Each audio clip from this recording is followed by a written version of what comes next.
Hello বন্ধুরা, welcome back my channel. সবাইকে আমার ব্লগে স্বাগত জানাই। তো আমি আজকে আবার একটা নতুন ভিডিও নিয়ে চলে এসেছি। আজ অনেক দিন পর ভিডিও নিয়ে চলে এসেছি। তো দেখো আমার ঘরের কাজ কতটা কমপ্লিট হয়েছে সেটাই তোমাদের সঙ্গে শেয়ার করব। তো দেখো ঘরের কাজ শুরু করতে না করতেই আবার বৃষ্টি শুরু হয়ে গেছে। আর এদিকে ঘরের কাজ এখন কিছুই হয়নি, শুধুমাত্র কলমগুলো উঠেছে। আর এদিকে দেখো ঘরে জল ঢুকে কাঁড়ি হয়ে গেছে। আর তার থেকেও সবথেকে বড় অসুবিধা হচ্ছে আমাদের ঘরের মধ্যে জল ঢুকে যাচ্ছে। আর আমরা যেখানে থাকছি সেখানে পর্যন্ত জল ঢুকে গেছে। আমরা তো ছাদের ওপরে রয়েছি, ছাদের ওপরে সেখানে পর্যন্ত জল ঢুকে গেছে। আর কি অবস্থার মধ্যে রয়েছি সেটা আর কি বলবো, কবে যে ঘরটা কমপ্লিট হবে জানি না। তো দেখো তোমাদেরকে সেটাই দেখাচ্ছি যে আমাদের যেখানে রয়েছি সেখানে জলগুলো ঢুকে গেছে। দেখো পুরো এপাশে ওপাশে সব জায়গায় জল ঢুকে গেছে, যেখানে রান্না করি সেখানে পর্যন্ত জল ঢুকে গেছে। তো কি করব, আমরা তো আর কিছু করতে পারবো না, এটা ভগবানের হাতে।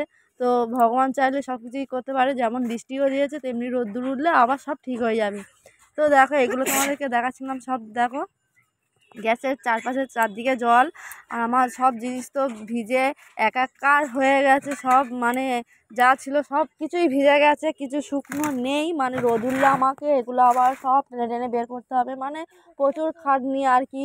এদিকে তো ঘর ভাঙা হয়েছে তার খাটনি রয়েছে, আর এদিকে জল ঢুকে গিয়ে আবার এক্সট্রা খাটনি আমার বেড়ে গেছে। কি করব, কিছু তো করার নেই। যাই হোক, তোমাদের সঙ্গে শেয়ার করছি। তোমাদের যদি ভালো লেগে থাকে এই ভিডিওটা তো লাইক শেয়ার কমেন্ট অবশ্যই করে দিও। দেখো চারদিকে জল, মানে প্লাস্টিক ওপরে দেওয়া হয়েছিল কিন্তু পুরোটা তো আর দেওয়া হয়নি, জাস্ট ওপরটুকুই দেওয়া হয়েছে আর চারিপাশে খোলা। তার জন্য হচ্ছে না জলটা ঢুকেছে, ধার থেকেই জলগুলোর বেশি ঢুকেছে। আর যেখানে ঢুকেছে সেখানে, যেখানে রান্না করি সেখানেই বেশিরভাগ ঢুকেছে। আর এই দেখো আমি বাজার থেকে যে মাছগুলো কিনে নিয়ে এসেছি তার মধ্যে এই মাছের মধ্যে আমি হিরে পেয়ে গেছি। হাই ভগবান, হিরে পেয়েছি, কি সর্বনাশ। এই দেখো হিরেটা কি সেটাও তোমাদেরকে দেখাচ্ছি। দেখো জেলিফিশ মাছ। আমি এই আমুদে মাছ কিনে এনেছিলাম, আমুদে মাছের মধ্যে এই জেলিফিশ মাছটা এই প্রথম দেখলাম। তো ভাবলাম তোমাদের সঙ্গে শেয়ার করাই যাক। তো জেলিফিশ মাছটা দেখাচ্ছিলাম, তো দুটো ছিল জেলিফিশ মাছ, ছোট ছোট।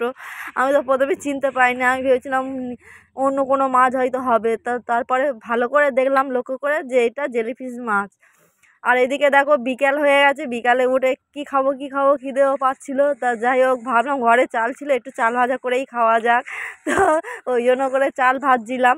আর এদিকে দেখো বিকেলে আরও বেশি জল ঢুকে গেছিলো, ওটা তো সকালের দিকে ছিল হালকা জল ঢুকেছিল। বিকেলে যখন ঘুম থেকে উঠে দেখছি তখন দেখি আরও জল ঢুকে ভর্তি হয়ে গেছে, আরও বেশি জল হয়ে গেছে।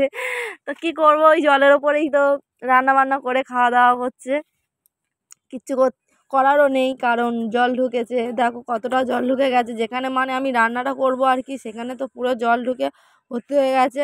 আর আমার ছেলে দাঁড়িয়ে আছে ঘুম থেকে উঠে মুখ থম্ব হয়ে ঠান। তো এদিকে দেখো চারদিকে দেখাচ্ছিলাম তোমাদের, ঘুরে দেখো এদিকে সব জল ঢুকে যাচ্ছে, বৃষ্টি তো থামছে না।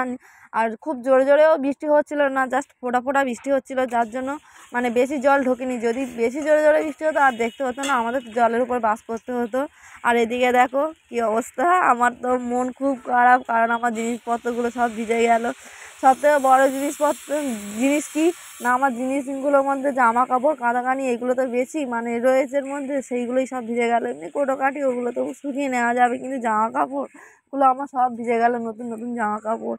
আর এদিকে সন্ধ্যাবেলায় দেখো খিচুড়ি করব, তার জন্য আমি ফুলকপি, আলু, এদিকে বেগুন ভাজা করব, সিম ভাজা করব, তার জন্য কেটে নিয়েছিলাম। আর এদিকে খিচুড়ি বসিয়ে দিয়েছি, মানে চাল ডাল ধুয়ে দিয়েছি, 3 রকম ডাল দিয়েছি। জানি না খিচুড়িটা এখন সবাই দেখছি 3 রকম ডাল দিয়েই খিচুড়ি করছে, তাই জন্য আমিও 3 রকম ডাল দিয়ে খিচুড়িটা করলাম। তো আর এরকম ঝিরঝিরি বৃষ্টি, হালকা শীত, ঠান্ডা এরকম ওয়েদারে খিচুড়ি না হলে হয়? তো এরকম ওয়েদারে আমিও খিচুড়ি করলাম। তো এদিকে রাতও হয়ে গেছে, খেতেও বসে পড়েছি 2 ছেলেকে নিয়ে।